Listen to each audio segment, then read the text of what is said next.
If you are trying to discover the purpose of your life, God has given you His Word through the Bible to help you do that. To find God's will for your life, you need to rid yourself of the things that hinder you from fulfilling it. Here are 7 mistakes that Christians make when trying to discover God's plan for their lives. 1. Not asking God to reveal His will. Have you ever been in a situation where you wondered if God was trying to tell you something, but you were too afraid to ask Him? Have you had one of those thoughts that you pushed to the back of your mind and hoped would disappear? Please don't make that mistake. God is always willing to help you, and you need to ask for His guidance. But here's the catch. You have to ask and then trust. How often do we find ourselves at crossroads, internally debating which path to choose, without turning to the most reliable source of guidance? In moments of indecision and uncertainty, it is crucial to remember that we are not alone. The first step may seem the hardest, simply asking God to reveal His will. Lewis says, God will not leave us without guidance.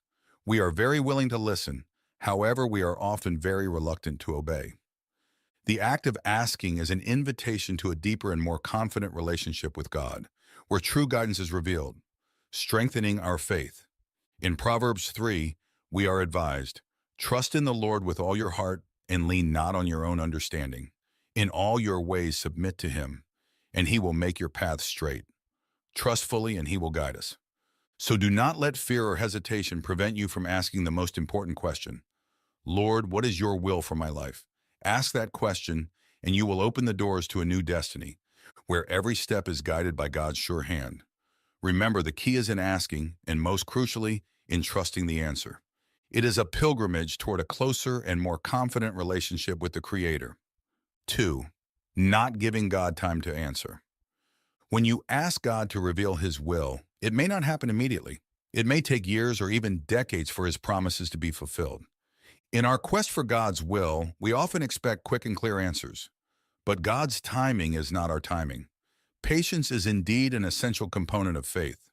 Waiting for God's guidance is an exercise in trust and submission, a reminder that we are not in control. But there is a greater and more perfect plan being woven, even if we don't see it. Lewis, in exploring the nature of time and divine patience, wrote, "The future is something which everyone reaches at the rate of 60 minutes an hour, whatever he does, whoever he is. Each moment is a piece of the great mosaic of our life, carefully placed by God, with a purpose that we often only understand later." The example of Abraham is one of the most powerful about waiting on the Lord. In Genesis 17, when God promises a son to Abraham, already at 99, and to Sarah, barren at 90, the promise seems beyond belief. However, this decade-long wait for the fulfillment of God's promise, culminating in the birth of Isaac, reinforces the message that God is faithful and fulfills His promises, but in His own time. But the Lord is faithful, and He will strengthen you and protect you from the evil one. 2 Thessalonians 3:3.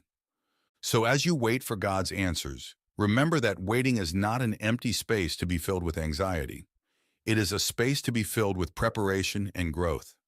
God is working, even if we don't see the fruits immediately. 3.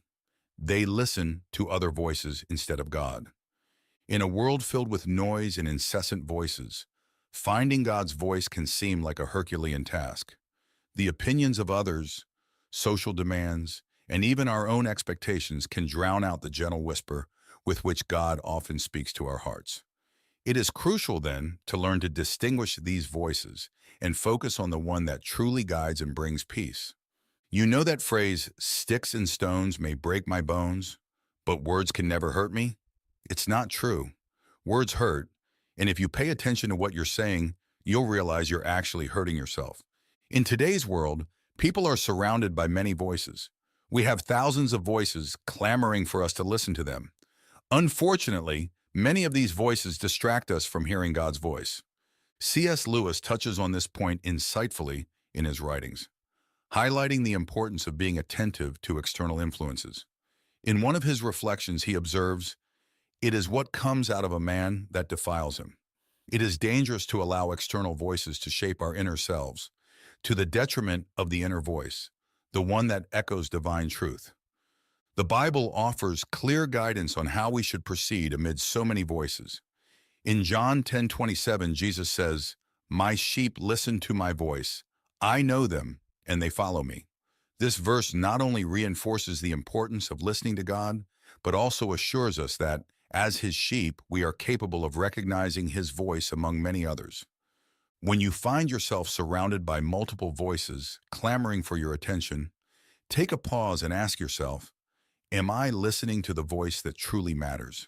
Seeking moments of silence and reflection can help you tune in to God's voice, which always seeks to guide you to paths of peace and truth. How can you today lower the volume of distractions and amplify the voice that guides and comforts? 4. Lack of faith to take a leap of faith. Taking a leap of faith is like walking on water on a starless night. You know the direction, but you can't see the path. This act of trust transcends immediate understanding and challenges us to move beyond the comfort of the known.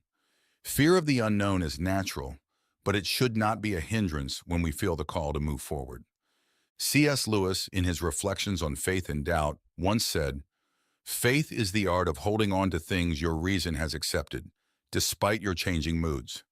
We need to stand firm in what we know to be true, even when our emotions are unstable and the path ahead seems uncertain.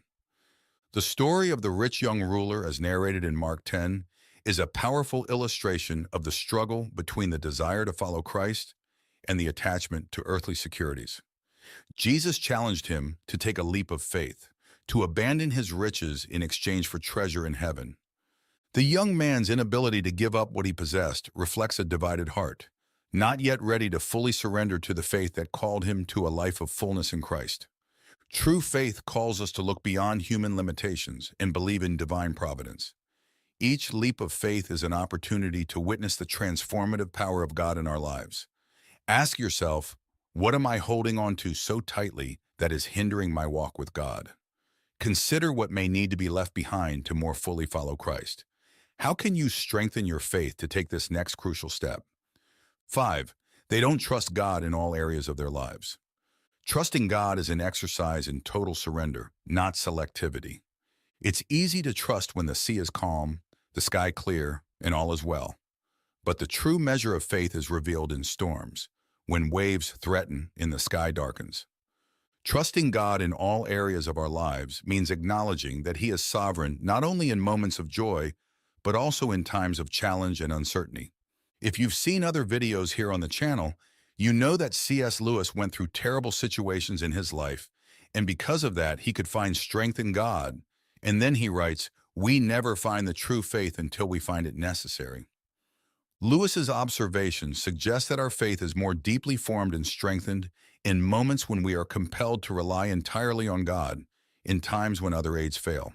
The commandment to love the Lord your God with all your heart, with all your soul, and with all your mind, as expressed in Matthew 22:37, shows a comprehensive and unconditional trust. This comprehensive love and trust are fundamental to a faith that permeates every aspect of life, not just the areas where we feel comfortable or secure. 6. They refuse to follow Jesus because they don't think it will benefit them. Following Jesus is a choice that goes beyond the calculation of immediate gains and losses. Often, the journey with Christ is seen through the lens of personal sacrifice and renunciations, but it is essential to realize that true freedom and fulfillment lie in aligning our lives with His. Finding Jesus is discovering the freedom to live not only for oneself, but for a greater and more transformative purpose. C.S. Lewis, in his work Mere Christianity, speaks about the paradoxical nature of following Jesus. Lose your life and you will save it. Lewis reminds us that while it may seem like we are giving up a lot to follow Christ, in reality, we are gaining much more in depth, purpose, and true joy.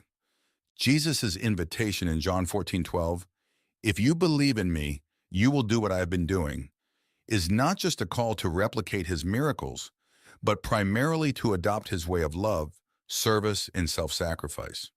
This reveals an invitation to personal transformation and collective impact, indicating that our greatest fulfillment comes not from following our own plans, but from aligning ourselves with His.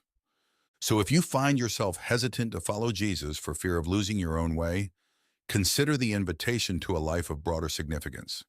Following Jesus is not a limitation, but the expansion of our truest possibilities. How can you today let go of your reservations and embrace the freedom that comes from living according to Christ's teachings? Remember, in Christ, we find not only a guide, but also the path to true freedom and fulfillment. 7. They don't share their struggles with others. The journey to understand God's will is often marked by struggles and uncertainties.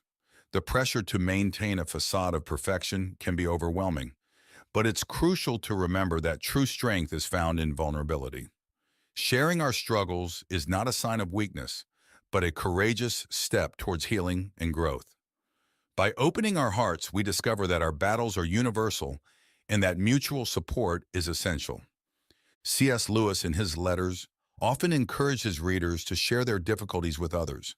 He believed that friendship is born at the moment when one person says to another, "What? You too? I thought I was the only one."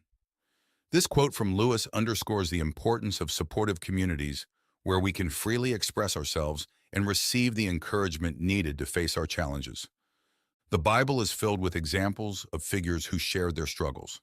In Galatians 6:2, Paul instructs, "Carry each other's burdens, and in this way you will fulfill the law of Christ." This verse not only calls us to share our hardships, but also to support one another, fulfilling the commandment of brotherly love. It's time to break down the barriers of isolation and open up about your struggles. In doing so, you not only lighten your own load, but also allow others to find courage in your honesty. How can you begin to share your struggles constructively today? Remember, in each sharing, there is an opportunity to strengthen not only yourself, but also the community around you. As we reflect on the 7 mistakes Christians make when trying to discover God's plan for their lives, we are reminded that our faith journey is filled with lessons and opportunities to grow closer to God. Each of these mistakes points to a fundamental truth: our need to develop a deep and confident relationship with the Creator. From openly asking for His will to the courage to share our struggles with others, every step we take toward a more authentic and dependent faith brings us closer to the heart of God. The journey to discover God's plan for our lives is not made of immediate answers or easy paths, but of a continuous commitment to seek, trust, and obey the Lord in all circumstances. Therefore, I encourage you to reflect on these mistakes not as failures, but as reminders to realign our hearts and minds with God. May this video serve as an invitation for you to examine your own life of faith. Recognize where you may be hesitant to fully surrender, and take conscious steps to strengthen your relationship with God. Remember, the path to understanding divine will is a journey of constant dialogue with God, learning in His Word, and communion with the community of faith. May each step you take be guided by the light of God's truth and the comfort of His eternal love. May you find courage, wisdom, and strength in the certainty that even in moments of doubt and challenge, God is with you, guiding every step of the way.